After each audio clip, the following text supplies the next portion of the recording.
The auctioneer knocked them down for $32, the whole starved lot of them, 48 goats with their ribs standing out like the staves of empty barrels, and the men, leaning on the pen rails, laughed so hard one of them had to sit down in the dust.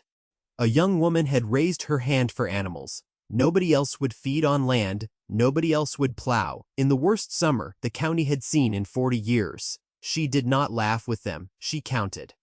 3 springs earlier, she had been counting too, only then, the numbers had all come out wrong.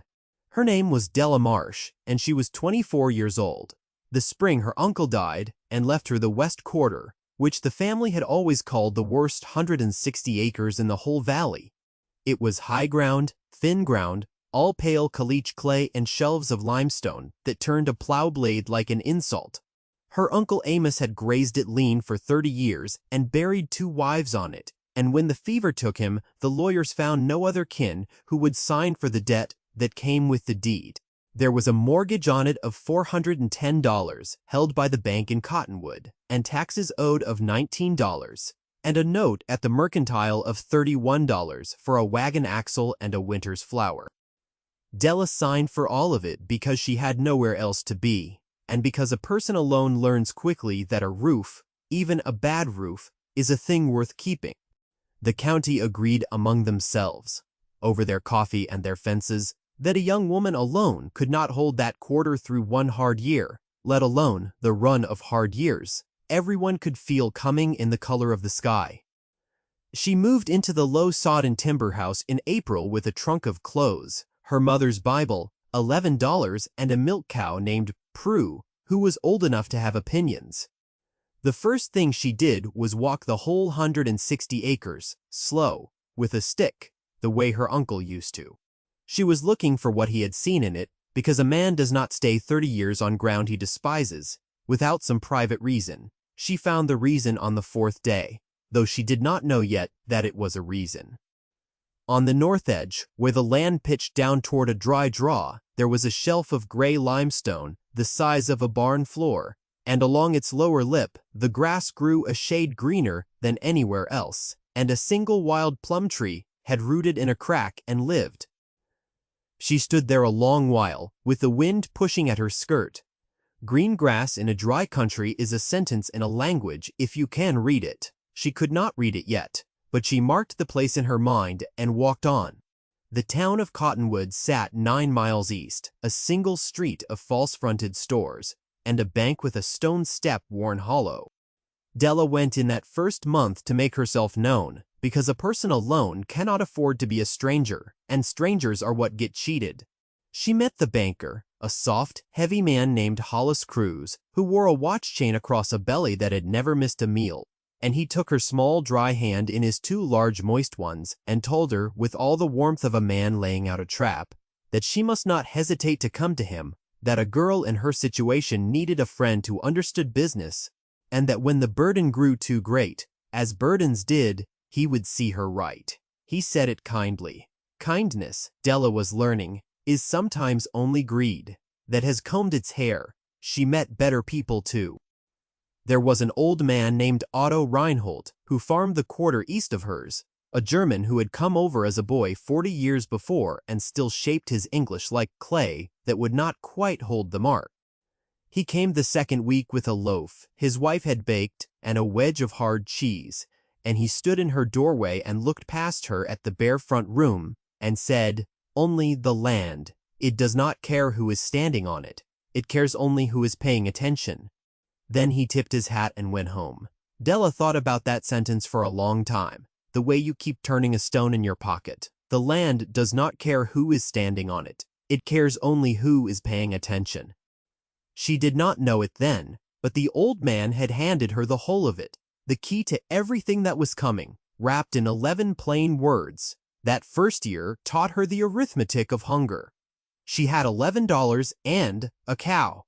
The cow gave milk. She traded in town for flour and coffee and a little kerosene. She put in a garden of beans and squash and potatoes in the one low corner where the soil ran deep, and she hauled water to it in buckets from the tank her uncle had dug, and she learned that a woman could work until her hands went as rough as bark, and still the numbers at the end of the month came out short by $1 or $2. She paid the mercantile note down to 20. She could not touch the mortgage. She lay awake counting, subtracting, moving small sums from one imaginary pile to another, and the piles never grew. But she did not despair, because despair is only arithmetic. A person has stopped correcting. She adjusted. She watched. She began, without quite meaning to pay attention the way the old man had told her. And paying attention is a habit that pays the patient one strange, quiet dividends. The dividend that first year was the ledge of limestone on the north edge. All through a dry June, she noticed that the green strip below it stayed green when the rest of her grass went to straw. She dug at the base of the shelf one evening with a mattock sweating, and 2 feet down the clay turned dark and cool and wet against her fingers. And when she pressed her palm flat into the hole and held it there, water rose slow around her wrist. Not a flood, not even a trickle you could see run, but water, seeping steady out of the rock where the ledge held back the little rain the country ever got, and let it out drop by patient drop into the earth below. She sat back on her heels in the dark, with her muddy hand held up in front of her face like something she had caught, and she understood, all at once, that her uncle had known. That was why he stayed. The worst 160 acres in the valley had, hidden under its ugliest feature, a spring that did not know how to quit. She told no one. She banked the knowledge low in herself, like a coal under ash, because a person alone learns that the world will take a thing from you the moment it learns the thing is worth taking. The trouble was that a slow seep under a rock is not a crop and does not pay a mortgage. She could not sell water. She could barely see.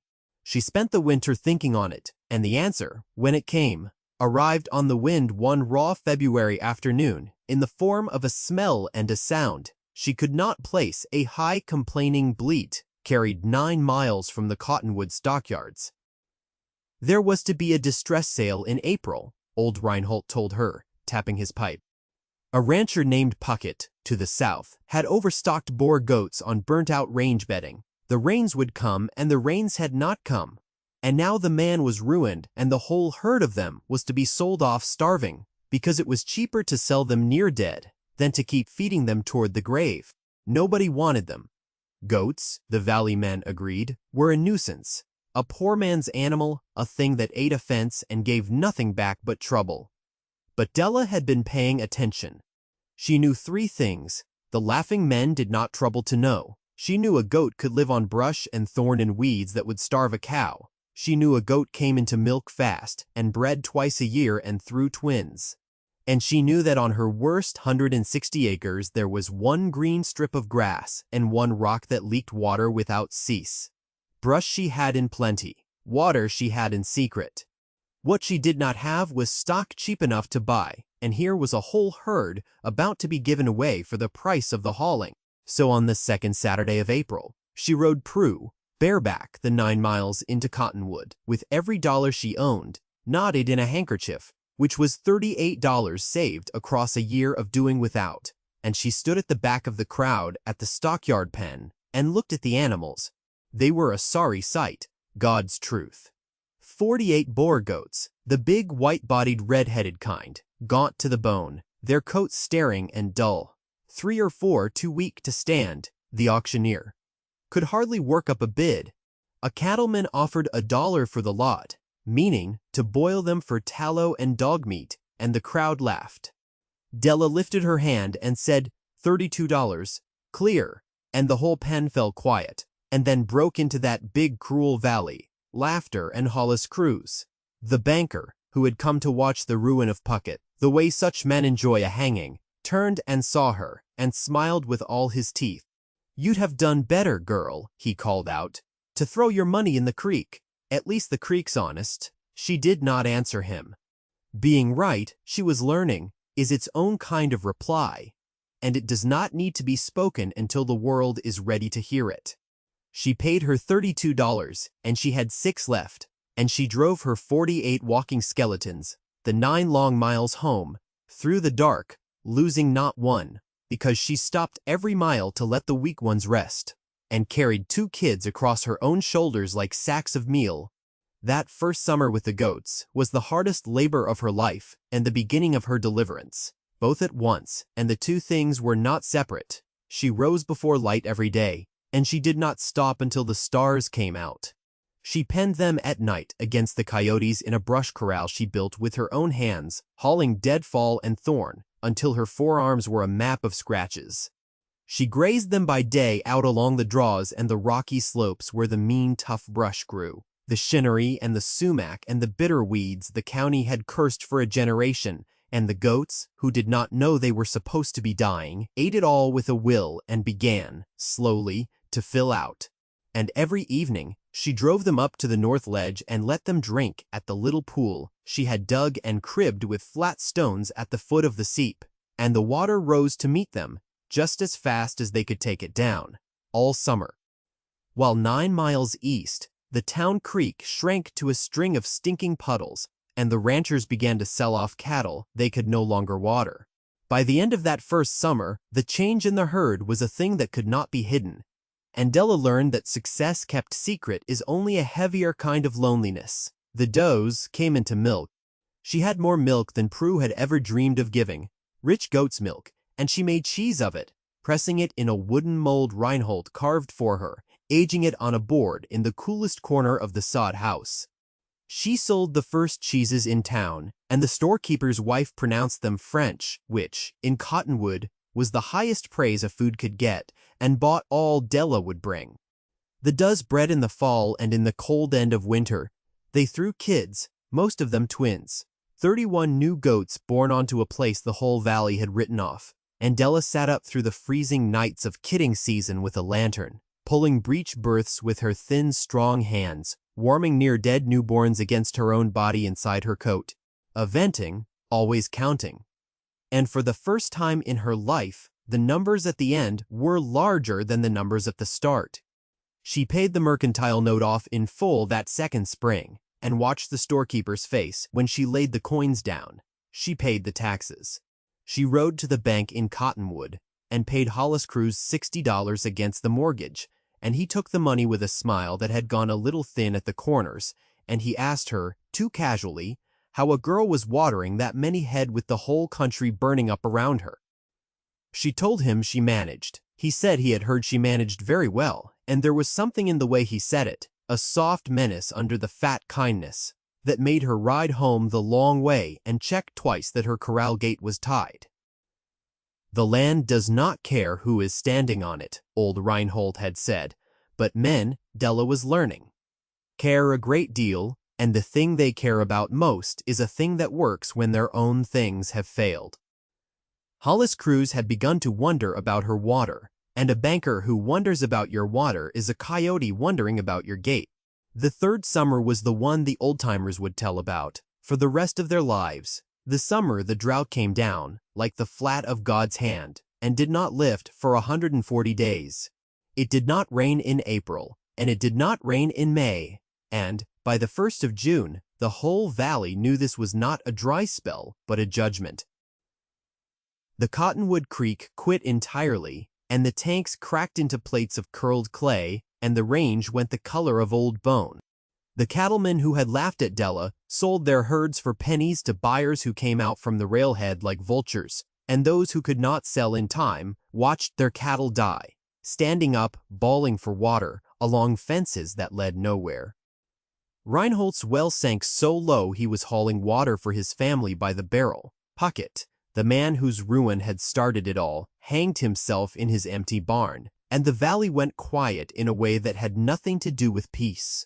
Hunger changes a town. It strips the manners off people and shows you the bone of what they are, and in some it shows generosity, and in others it shows the coyote, and you cannot always guess in advance which will be which. And on the worst 160 acres in the valley, the ledge spring did not fail. It slowed. Della watched the little pool with her heart in her throat all through July, and the level dropped, and the flow thinned. But it did not quit, because a spring, fed by rain that fell in years gone by, does not care what the sky is doing this particular summer. It gives out what the deep rock has been saving, patient for a long time. Her goats were fat and sleek and watered while the country died, and her does milked heavy, and her cheese cellar filled. And word of this got around the way word does when people are desperate, and the town's laughter turned first to disbelief, and then to a kind of sullen fury. Because it is easier to believe a thing is witchcraft, or luck, or theft, than to admit you were a fool to mock it. Some said she'd found her uncle's hid money, some said worse.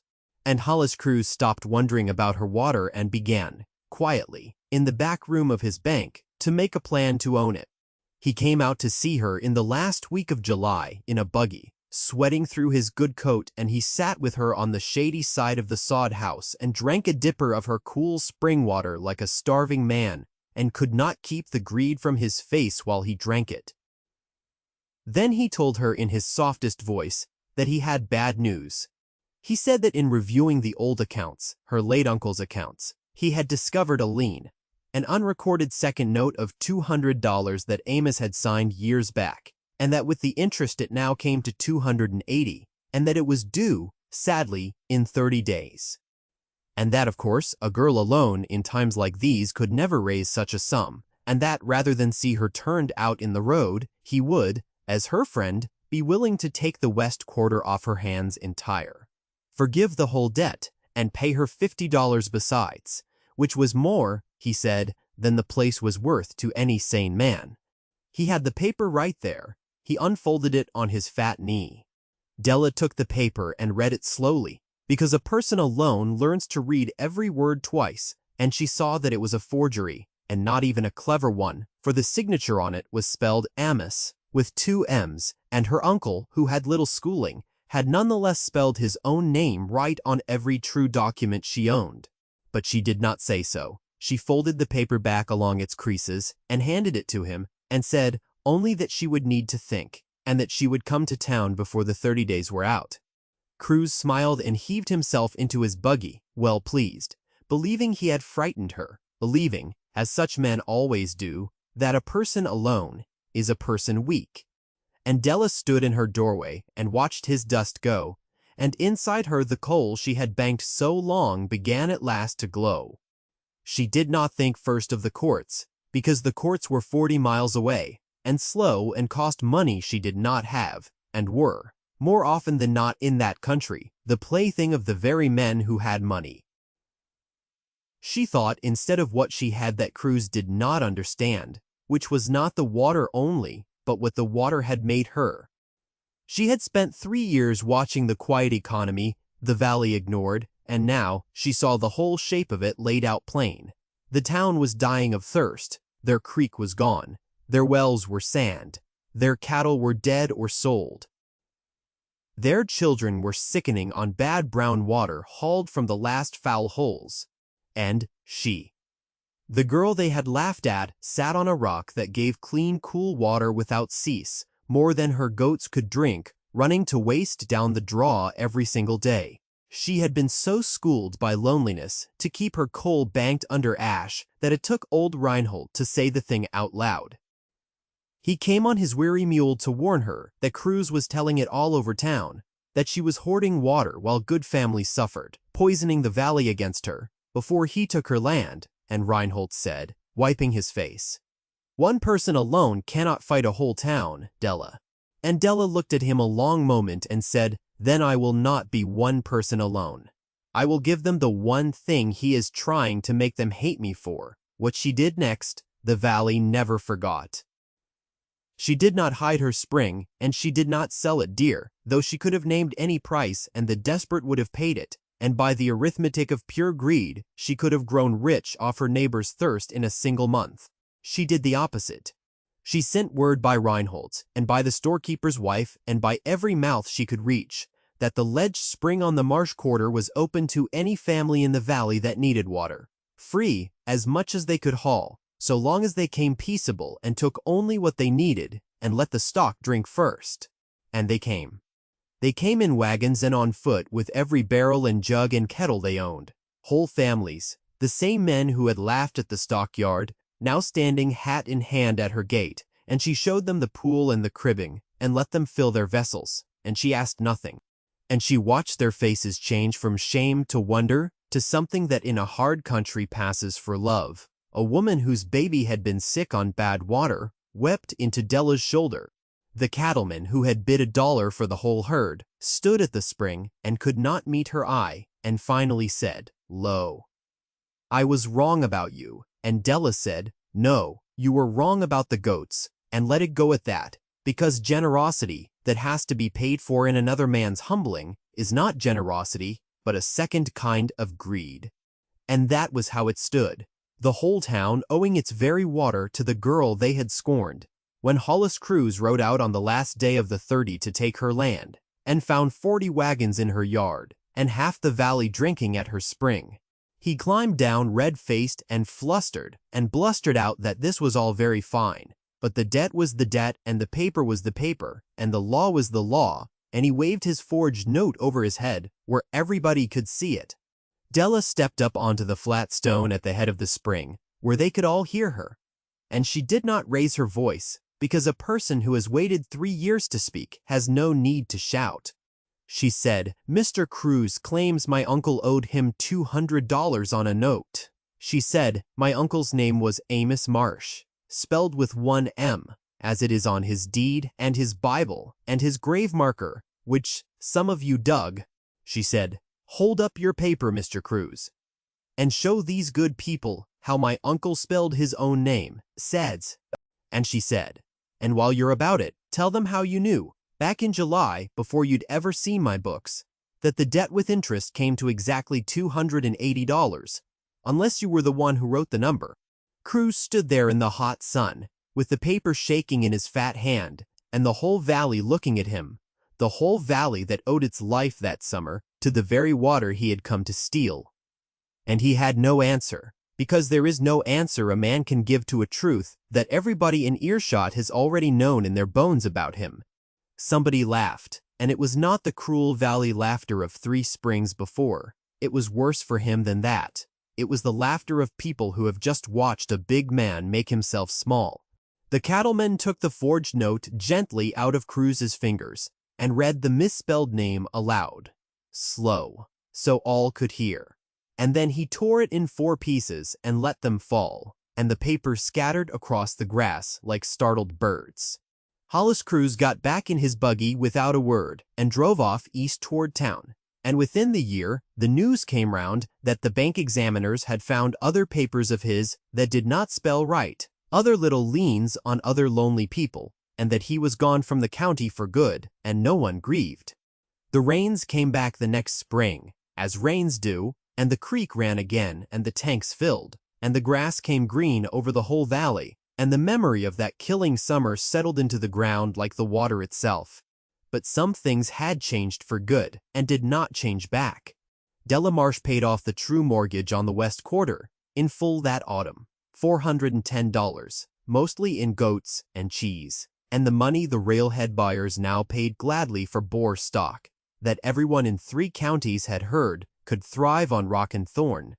She had 200 head by then, and could not have kept them alive that dry year on any other place. And every rancher who had watched his cattle die now wanted goats, and every one of them came to Della because she had the only breeding stock in the country descended from animals that had already proven they knew how to live. She could have charged them dearly. She priced them, fair a little under fair, to the ones who had helped haul her stones and mend her corral in the bad time, and a good deal under fair to Reinhold, to whom she gave outright the pick of the herd, and would hear no argument about it, for the old man had given her the one true sentence that started everything. There was a boy, too, that I have not told you of, a thin, quick orphan named Sam, who had come with his family to haul water that terrible July, and had simply never quite left, hanging about the goats, learning their names, which he made up himself, and which stuck, so that Della found herself calling a big, fine buck Emperor, because a 9-year-old had decided it. She fed him and taught him, and by his people, who had lost near everything, were glad enough to let the boy stay on, where there was work and food, and a person who paid attention to him. He was no kin to her and never would be, but he was hers, all the same, in the way that matters. And she taught him what Reinhold had taught her, to walk the land slow and read what it was saying, and to keep his own coal banked until the world was ready. He is an old man now himself, and it is partly from him that this tale comes down.